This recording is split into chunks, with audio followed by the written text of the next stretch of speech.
அதாவது எப்படின்னா மனுஷங்க வந்து நான் இப்படி தான் இருப்பேன்,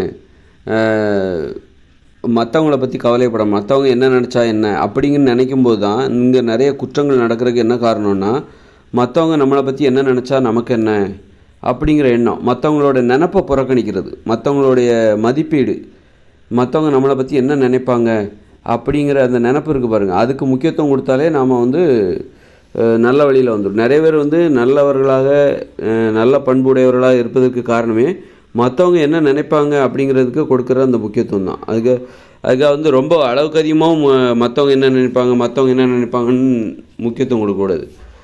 அதில் வந்து நியாயம் இருக்குதா, அவங்க நினைக்கிற அந்த நினப்பில் எந்த அளவுக்கு நியாயம் இருக்குது, அந்த அளவுக்கு தான் அவங்களுக்கு நம்ம முக்கியத்துவம் கொடுக்கணும். ரொம்பவும் எதுக்கெடுத்தாலும் அவங்க என்ன நினைப்பாங்க அப்படின்னு நினச்சிட்ருக்கக்கூடாது. இப்போ வந்து ஆனால் மற்றவங்க என்ன நினைப்பாங்க அப்படிங்கிற அந்த நினப்புக்கு நம்ம முக்கியத்துவம் கொடுக்கணும். அது நம்மளை வந்து சரியானவர்களாக வாழ வைக்கும். உதாரணத்துக்கு வந்து இப்போ ஏன் வந்து ஒரு புகழ் பெற வேண்டும் அப்படின்னு ஏன் எல்லோரும் நினைக்கிறாங்க? ஏன்னா மற்றவங்க நம்மளை பற்றி பாராட்டணும், மற்றவங்க நம்மளை பற்றி வியந்து பார்க்கணும், நல்ல மாதிரி நினைக்கணும் அப்படிங்கிறக்காக தான் புகழ் பெறணும்னு ஆசைப்படுறாங்க. அப்போ மற்றவங்க என்ன நினைப்பாங்க அப்படின்னு அவங்க நினைப்புக்கு நம்ம முக்கியத்துவம் கொடுத்தா தான் நம்ம கண்டிப்பாக வாழ்க்கையில் வந்து ஒரு வெற்றியாளராக ஆக முடியும். மற்றவங்க என்ன நினச்சா எனக்கு என்ன அப்படின்னு நினைக்கவே கூடாது. மற்றவங்கள நம்ம அலட்சியப்படுத்தக்கூடாது. மற்றவங்க நம்மளை பற்றி என்ன நினைப்பாங்க அந்த நினப்பை நம்ம அலட்சியப்படுத்தக்கூடாது. என்னை பற்றி நீ என்ன வேணாலும் நினச்சிட்டு போ அப்படின்னு நாம் இருக்கக்கூடாது. அதனால் மற்றவங்க நம்மளை பற்றி நினைக்கிறதுக்கு நம்ம ஒரு முக்கியத்துவம் கொடுத்தா தான் நம்ம நல்ல புகழ் பெற்றவர்களாக வெற்றியாளராக சாதனையாளர்களாக ஆக முடியும். அதுக்காக வந்து ரொம்பவும் மற்றவங்க என்ன நினைப்பாங்கன்னு சொல்லிட்டு ஒரு பிற்போக்குத்தனமாக சிந்திக்கக்கூடாது. பிற்போக்குத்தனமான செயல்களை செய்வதற்கு மற்றவங்களோட நினப்பை வந்து நம்ம வந்து மற்றவங்க என்ன நினைப்பாங்கன்னு சொல்லிட்டு காரணத்தை சொல்லக்கூடாது. அதனால் முற்போக்கான விஷயம், பிற்போக்குத்தனமான அந்த நினப்பு இருக்குல்ல, மக்களுடைய நினப்பு, அதை கடந்து வரணும். அப்படிப்பட்டவங்க என்ன நினச்சா நமக்கு என்ன அப்படின்னு அவர்களை கடந்து வந்துட்டு முற்போக்காக நினைக்கிறாங்க பாருங்கள், முற்போக்கான எண்ணமுடையவர்கள், அவர்கள் நம்மளை பற்றி என்ன நினைக்கணும், அவங்களோட நினப்புக்கு நம்ம முக்கியத்துவம் கொடுக்கணும். எல்லாருடைய நினப்புக்கும் நம்ம முக்கியத்துவம் கொடுக்கக்கூடாது. எல்லோரும் நம்மளை என்ன பண்ணுவாங்க, எல்லாருக்கும் நம்ம நல்லவர்களாக இருக்கணும் அப்படின்னு நினைக்கக்கூடாது.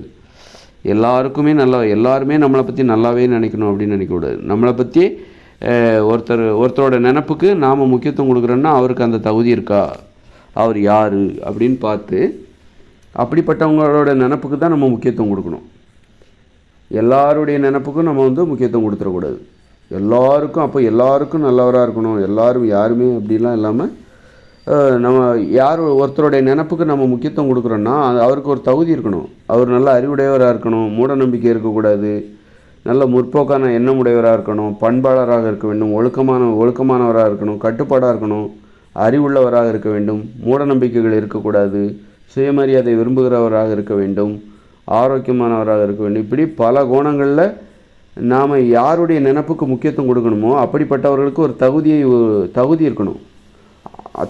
அந்த மாதிரி தகுதி உள்ளவங்களோட நினப்புக்கு தான் நம்ம முக்கியத்துவம் கொடுக்கணுமே தவிர, சும்மா ஒன்றும் இல்லாதவன் தகுதி இல்லாதவங்களோட நினப்புக்கெல்லாம் அவங்க என்ன தகுதி இல்லாதவங்கெல்லாம் அவங்களெல்லாம் பார்த்துக்கிட்டு இவங்க நம்மளை என்ன நினைப்பாங்க, இவங்க நம்மளை பார்த்து சிரிப்பாங்க, இவங்க நம்மளை பார்த்து கேலி பண்ணுவாங்க அப்படின்லாம் நம்ம நினைக்கக்கூடாது. தகுதி இல்லாதவர்களுடைய நினப்புக்கெல்லாம் நம்ம முக்கியத்துவம் கொடுக்கக்கூடாது. தெருவில் போகிற நாய் மாதிரி மனுஷங்க நிறைய பேர் இருக்காங்க.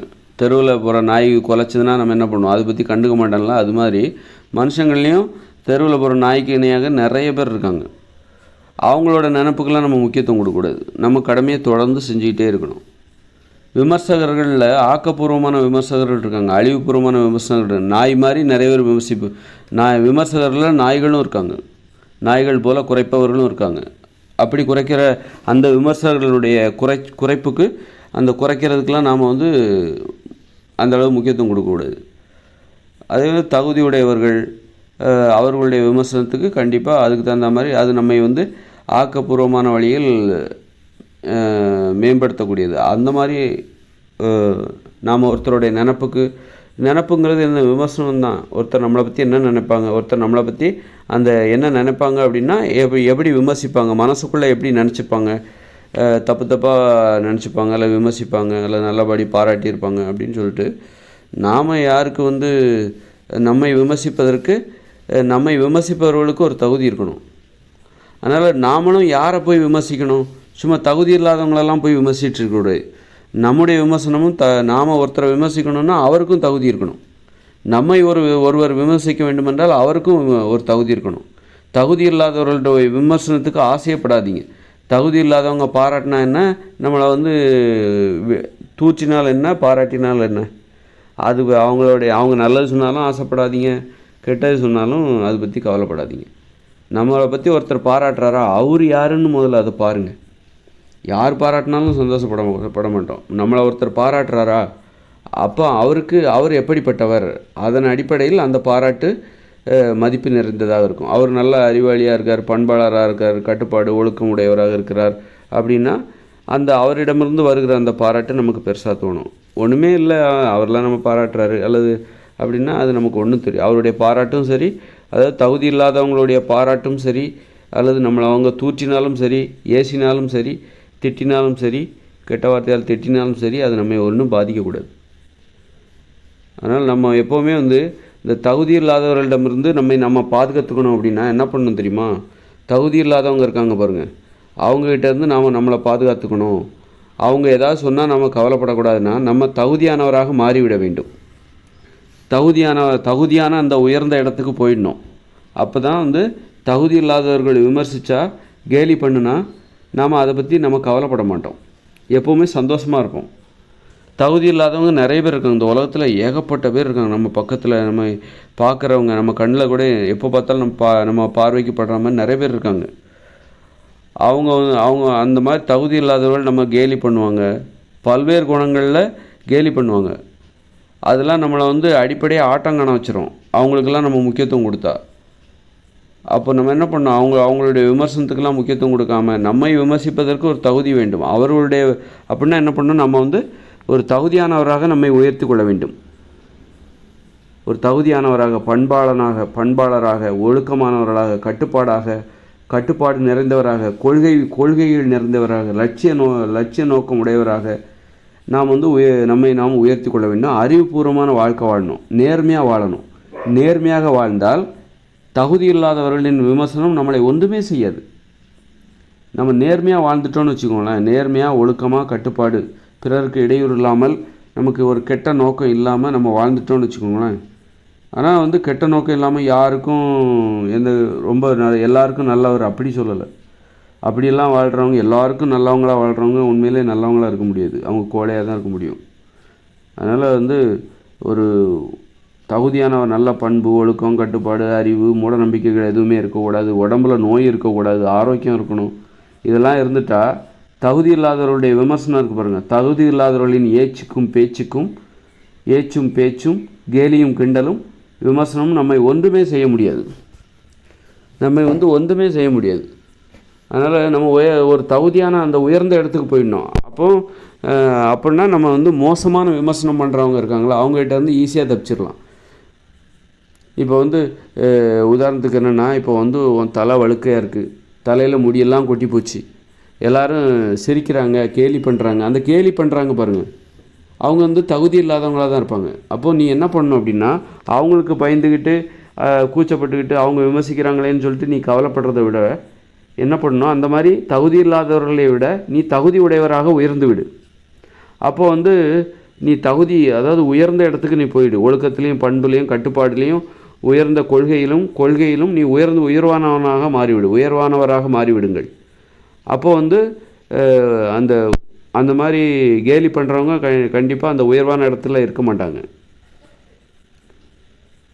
அந்த மாதிரி உயர்ந்துடணும். அந்த மாதிரி நம்ம உயர்வான இடத்துக்கு போயிட்டாக்கா, இந்த மாதிரி நம்ம ஒரு தலையில் முடி கொட்டி போச்சு அப்படின்லாம் நமக்கு கவலை வராது. ஏன்னா தகுதி இல்லாதவர்கள் என்ன பண்ணுவாங்கன்னா, நமக்கு வயசானா கிழவன்னு திட்டுவாங்க, கிழவின்னு திட்டுவாங்க, கேலி பண்ணுவாங்க. அப்போ நம்ம ரொம்ப ஃபீல் பண்ணுவோம்.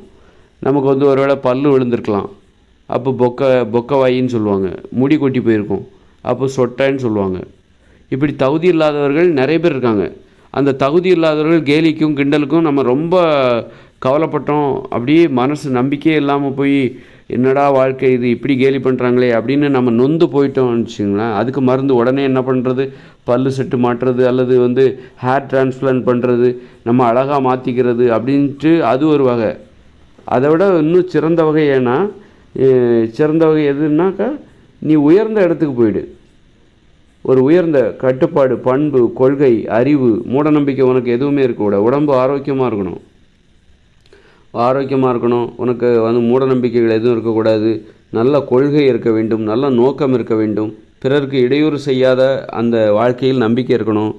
இப்படி நல்ல உயர்ந்த பண்பு உன்கிட்ட வந்துருச்சுன்னா, நீ உயரமான இடத்துக்கு போயிட்டேன்னா, இந்த மாதிரி கேவலமான மனுஷங்கள்லாம் இருப்பாங்க, கேலி பண்ணுறவங்க, விமர்சிக்கிறவங்க, கேலியும் கிண்டலும் செய்பவர்கள், பாடி ஷேமிங்லாம் பண்ண சொல்லுவாங்கள்ல, அந்த மாதிரி பாடி ஷேமிங்லேருந்து நீங்கள் தப்பிச்சுட்டு அதுக்கப்புறம் நீங்கள் வேணால் பல்லு செட்டு மாட்டிக்கோங்க. உங்களுக்கு பல்லு விழுந்துச்சுன்னா பல்லு செட்டு மாட்டிக்கோங்க. முடி கொட்டி போச்சுன்னா வேணால் முடி மாற்ற அறுவை சிகிச்சை பண்ணிக்கோங்க. அந்த மாதிரி எது வேணாலும் பண்ணிக்கோங்க. ஆனால் நீங்கள் உயர்ந்த இடத்துக்கு போகாமல் நீங்கள் பல்லு செட்டு மாட்டினாலும் சரி, என்ன பண்ணாலும் சரி, இந்த மாதிரி ஏதாவது ஒரு வகையில் கேலி பண்ணிக்கிட்டே தான் இருப்பாங்க. கிண்டல் பண்ணிக்கிட்டே இருப்பாங்க. அப்போது அது நமக்கு ரொம்ப கோபத்தை ஏற்படுத்தும், கவலை ஏற்படுத்தும், பழி உணர்ச்சி ஏற்படுத்தும், மனசில் அமைதி இல்லாமல் போய்விடும். ஒரு முதுமையை பார்த்தாலே பயப்படுவாங்க, வயசாகி போச்சுனாலே பயப்படுவாங்க, கேலி பண்ணுவாங்களோ அப்படி இப்படின்னு சொல்லிட்டு பயப்பட ஆரம்பிச்சிருவாங்க. அப்போது நம்ம என்ன பண்ணணும், முதுமையிலும் நம்ம தைரியமாக இருக்கணும்னா, ஒரு கட்டுப்பாடு நிறைந்தவராக, ஒழுக்கம் நிறைந்தவராக, உயர்ந்த நோக்கமுடையவராக, கொள்கை பற்று உடையவராக இருக்க வேண்டும். நமது தகுதியை உயர்த்து கொள்ள வேண்டும். ஏன்னா தகுதி இல்லாதவர்கள் தான் மோசமாக விமர்சிப்பார்கள், கேலி செய்வார்கள். நாமளும் தகுதி இல்லாமல் இருந்தோம்னா அந்த மோசமான விமர்சனம் நம்மளை ரொம்ப வீழ்த்தி விடும், நம்மளை சாகடிச்சிடும், நம்மளை வாழ்வதில் நமக்கு நம்பிக்கை இல்லாமல் போயிடும். அதனால் இந்த மாதிரி தகுதியற்றவர்களின் விமர்சனத்திலிருந்து நீங்கள் தப்பிக்க வேண்டுமென்றால் உங்கள் தகுதியை உயர்த்தி கொள்ளுங்கள். உயர்த்தி கொண்டால் இந்த தகுதியற்றவர்களின் விமர்சனம் உங்களை ஒன்றுமே பண்ணாது. அது நாய்கள் குறைக்கிற மாதிரி தான். நாய்கள் குறைச்சா நம்ம என்ன கோவப்படவா செய்கிறோம்? சும்மா பார்க்குறேன், என்னடா இது நாய் குறைச்சிட்ருக்கு அப்படின்னு. அதே மாதிரி தான். அதனால் மனுஷங்களில் நிறைய நாய்களாக இருக்கிறார்கள். நாய்களைப் போல், நாய்களை விட கேவலமான மனுஷங்கள்லாம் நிறைய பேர் இருக்காங்க. அவங்களுடைய விமர்சனத்திலிருந்து, கேலியிலிருந்தும் கிண்டலிலிருந்தும் நாம் தப்பிக்க வேண்டுமென்றால் நம்ம தகுதியை உயர்த்தி கொள்ள வேண்டும். தகுதியை உயர்த்தி கொண்டால் தகுதி இல்லாதவர்களின் விமர்சனம் நம்மை ஒன்றுமே செய்யாது. அதே நேரத்தில் நம்ம தகுதியை உயர்த்திக்காமல் தகுதி இல்லாதவர்களின் விமர்சனத்திலிருந்து தப்பிச்சுக்கலான்னு நினச்சா கண்டிப்பாக முடியாது. தகுதி இல்லாதவர்களின் விமர்சனம், உனக்கு தகுதி இல்லைன்னா தகுதி இல்லாதவர்களின் விமர்சனம் உன்னை வீழ்த்தி விடும், சாகடித்து விடும்.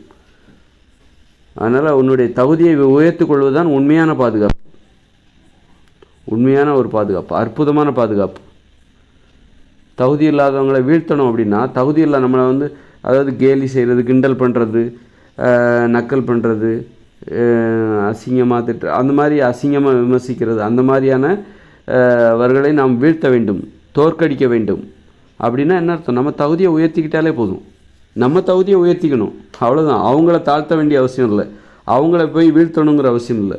நமது தகுதியை உயர்த்தி கொண்டாலே போதும். அவர்கள் புரிந்து கொள்ள முடியாத ஒரு இடத்துக்கு நம்ம போயிட்டோன்னு உயர்த்திக்கிட்டோன்னு வச்சுக்கோங்க, அந்த இடத்துல நம்மளை மாதிரி உயர்ந்தவங்க தான் அங்கே இருப்பாங்க.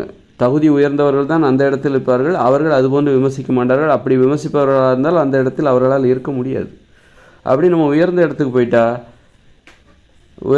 போயிட்டோன்னு வச்சுக்கோங்க, இந்த மாதிரி கேவலமான மனுஷங்கிட்டேருந்து நம்ம தப்பிச்சிடலாம். கேவலமானவர்களின் விமர்சனம் நம்ம எதுவுமே செய்யாது. அவர்களுக்குத்தான் வாய் வலித்து ஓய்ந்து விடுவார்கள். நாம் எப்போதுமே சந்தோஷமாக இருப்போம். அவர்களுடைய விமர்சனம் நம்மிடம் உள்ள அந்த சந்தோஷத்தை, மகிழ்ச்சியை கொஞ்சம் கூட குறைக்காது. ரொம்ப அற்புதம். எல்லாத்துக்கும் ஒரு தீர்வு இருக்குங்க. அதனால் ஈஸியான தீர்வு இருக்குது, எளிதான தீர்வு இருக்குது. நான் எப்போவுமே எளிமையாக விரும்புவேன். எப்போவுமே நிறைய செலவு பண்ணி அதன் மூலம் ஒரு தீர்வை பெற வேண்டும் நான் நினைக்கவே மாட்டேன். ஈஸியாக செலவே இல்லாமல் ஏதாவது தீர்வு இருக்கா அப்படின்னு ஆசைப்படுவேன். அப்போ இது பாருங்கள், நீங்கள் உங்களை கேலி பண்ணுறவங்க, கிண்டல் பண்ணுறவங்க, அதை உடல் குறைபாடுகளை வச்சு கேலி பண்ணுறவங்க, கிண்டல் பண்ணுறவங்க இருக்காங்களா, அவங்ககிட்டேருந்து நம்மளை தப்பிச்சிக்கணும். அப்படின்னா உதாரணத்துக்கு முடி கொட்டி போச்சு. இப்போ எனக்கு முடி கொட்டி போச்சுன்னு வச்சுக்கோங்களேன். எனக்கு உண்மையிலே முடி கொட்டிடுச்சு, ரொம்பவும் கொட்டல, கொஞ்சம் நிறைய கொட்டிடுச்சு தான். அப்போது சொட்டைன்னு சொல்கிறவங்க இருக்காங்க. அப்போது அவங்கள பார்த்து நான் ஆரம்பத்தில் கோவப்பட்டேன். எனக்கு அப்போ அது நான் உண்மையிலே அவர்களால் நான் வீழ்த்தப்படுவதாக உணர்ந்தேன். இப்பொழுது நான் அதை பெருசாக அது ஒரு பெரிய விஷயமா எனக்கு பெரிய தெரில. அது என்ன ஒன்றுமே பண்ணல. அது கேட்கும்போது கேட்குறேன், அவ்வளோதான். அது எனக்கு காதுபடவே சிலர் சொல்கிறாங்க. அப்போது நான் அதை கேட்குறேன். அப்புறம் பார்த்திங்கன்னா அது என்னுடைய மகிழ்ச்சியோ சந்தோஷத்தையோ கொஞ்சம் கூட குறைக்கல. அதுதான். அப்போ நம்ம உயர்ந்த இடத்துக்கு போயிடணும். நான் எப்போதும் போல மகிழ்ச்சியாக இருக்கும். கொஞ்சம் கூட அவர்கள் நம்மளை எதுக்காக அந்த மாதிரி கேலி பண்ணுறாங்க, சொட்டான்னு ஏன் சொல்கிறாங்க, சொட்டான்னு எதுக்கு சொல்கிறாங்க அப்படின்னா, நம்ம அதன் மூலம் நம்ம வீழ்த்தப்பட்டு விடுவோம். இப்படி சொல்லிட்டாங்களே அப்படின்னு சொல்லிட்டு கதறுவோம், மனசுக்குள்ளே புழுங்குவோம், கோவப்படுவோம், நொந்து போவோம், நம்பிக்கை இழந்துருவோம், வாழ்வதற்கு அந்த நம்பிக்கை இழந்துருவோம். நம்மளை வீழ்த்துவதற்காக தான் அவங்க அந்த வேலையை செய்கிறாங்க. அப்படிங்கும்போது அந்த மாதிரி சொல்கிறாங்க. அப்படிங்கும்போது அந்த அவர்கள் சொல்வது நம்மை வீழ்த்தவே இல்லை. நம்ம எப்போதும் போல சந்தோஷமாக இருக்கிறோம், கடமைகளை செய்கிறோம், நல்ல உயர்ந்த நோக்கத்தில் நம்ம இன்னும் உறுதியாக இருக்கிறோம், இன்னும் ஆர்வமாக உழைக்கிறோம். அப்போது இந்த வாழ்க்கையில் நாளைக்கு நமக்கு முதுமை வரும், வயசாகி போகும். அப்போவும் என்ன சொல்லுவாங்க, வயசானவன் கிழவன் அப்படின்னு சொல்லுவாங்க. அதை நினச்சி நம்ம பயந்துருவோம். இன்றைக்கி நம்ம சொட்டேன்னு ஒருத்தன் சொல்கிறான்னா அதை பார்த்து நாம் பயப்படுறோம். அப்படின்னா நாளைக்கு நம்மளை வயசாகும்போது கிழவன்னு சொல்லுவாங்க. வயசாகி முதுமை காலத்தில் பல் விழும்போது ஓட்ட பல்லுன்னு கூட சொல்லுவாங்க. என்ன வேணாலும் சொல்லுவாங்க இந்த உலகம். அப்படி இருக்கும்போது அதெல்லாம் தாங்கிக்கணும். இப்போவே நம்மளை தயார்படுத்திக்கிட்டோன்னா முதுமையை பார்த்து பயப்பட மாட்டோம். முதுமையை பார்த்து ஏன் பயப்படுவாங்கன்னா, கேலி பண்ணுவாங்க, நம்மளால் செயல்பட முடியாது, அதை பார்த்து நம்மளுடைய இயலாமையை பார்த்து சிரிப்பாங்க, நம்மளை புறக்கணிச்சிருவாங்க அப்படின்னு நினச்சி முதுமையை பார்த்து பயப்படுறதுக்கு அது ஒரு காரணமாக இருக்குது. அப்படி இருக்கும்போது அதெல்லாம் இல்லைப்பா, அதெல்லாம் சும்மா பொய் அப்படின்னு சொல்லிட்டு நாம் எப்போவுமே ஒரு முக்கியத்துவம் நிறைந்தவராக உயர்ந்த இடத்தில் இருந்தால் முதுமை என்ன, இளமை என்ன, எல்லா பருவத்திலும் நாம் இன்புற்றிருக்கே தவிர நமக்கு வேறு ஒன்றுமே தெரியாது. அதாவது உயர்ந்த இடத்துக்கு நம்ம போயிட்டோன்னா, ஒரு அறிவுடையவராக, ஒரு மூடநம்பிக்கை இல்லாதவராக, உயர்ந்த நோக்கமுடையவராக, கொள்கை பற்று உடையவராக நாம் இருந்துவிட்டால், பிறருக்கு இடையூறு இல்லாதவராக நாம் வாழ்ந்துவிட்டால், முதுமை என்ன, இளமை என்ன, எல்லா பருவமும் நமக்கு இன்பமயமாக தான். இன்புற்றிருப்பதை தவிர நமக்கு வேறு என்ன தெரிய போகிறது?